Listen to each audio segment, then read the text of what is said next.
It's Friday. You know what that means. It's time to fix it. Let's get in. Fix It Friday, 5 minutes, 10 minutes, 15, an hour, whatever takes you to stop the noise, the chaos, and focus on you. Focus on how your week went. Did you accomplish everything that you sought out to accomplish? If you did something different, would it have yearned a different outcome that would have been better for you? Saved you some time, streamlined the process, whatever the case may be. Friday is time to reevaluate. You've had all week now, and here we are. It's about 5 o'clock on Friday evening. It's time to say, hit the pause button and evaluate.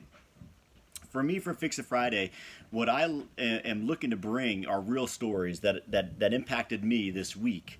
That I'm sure you all have a story too, and I'd love for you to share it. I am me, post it, hashtag Fix It Friday. Let's get some stories going. This week, I met a young lady that really threw me for a loop.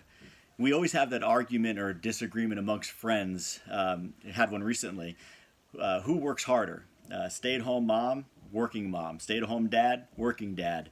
One category that really gets overlooked is one that I think works the hardest, and that's the single mom or dad that has nobody there to support them, no infrastructure of support beyond their own means and their own aggressiveness and discipline to support their child while supporting their career.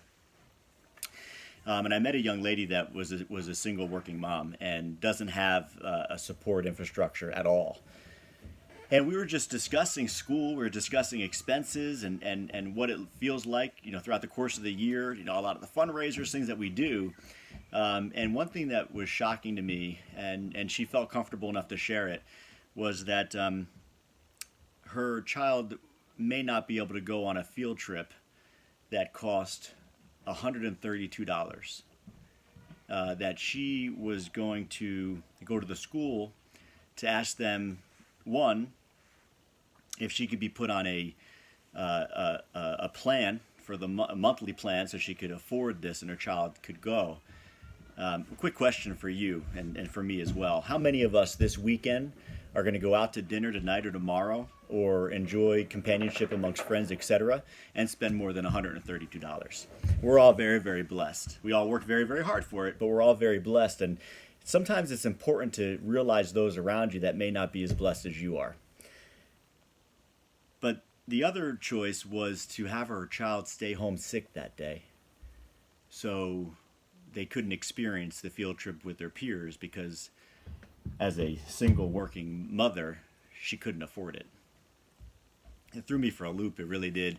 To think that, I've got 4 kids and there's no way that I wouldn't find a way to allow them to experience everything that they're supposed to experience as a child, coming up in this world, and it includes field trips.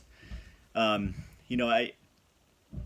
me, it impacted me greatly. I thought about my blessings. I thought about my life, things that I do every day, Fix It Friday, trying to pick people up and build them up and support them and motivate them to do more than they ever thought they could before. That's my goal. That's what I live and breathe for, is helping people. Through my charity, helping kids through schools. There's so many things that I get myself involved in. And I think all of us need to, the message today for Fix It Friday is to listen, and it's okay to ask hard questions. She didn't give that to me because she didn't trust me, right? She gave that to me because she felt comfortable and trusted me. It's important that, you do too, that you open up to people and ask the right questions. And when somebody says, hey, how you doing today? And you get that standard, oh, life's great, bull crap. Ask them for real. You have 5 minutes. I give you 5 minutes. Talk to me. What's going on? And get down to the real, because I think a lot of us sugarcoat it, and we just don't really have true conversations with friends and family. And I think the healthy thing that we can do is talk about it. So keep your eyes open, especially through this season of giving, right? That's what we're in right now. Thanksgiving's right around the corner. It's not just Thanksgiving that we should care about. We should care about people throughout the course of the year. But just open your eyes and open your means. If there's something that you can do that can help somebody, step up and do it. Don't be afraid to step up. So that's the message for Fix It Friday. I hope that story impacts you as the way it did me. And we all find success and some love from that story. Ciao.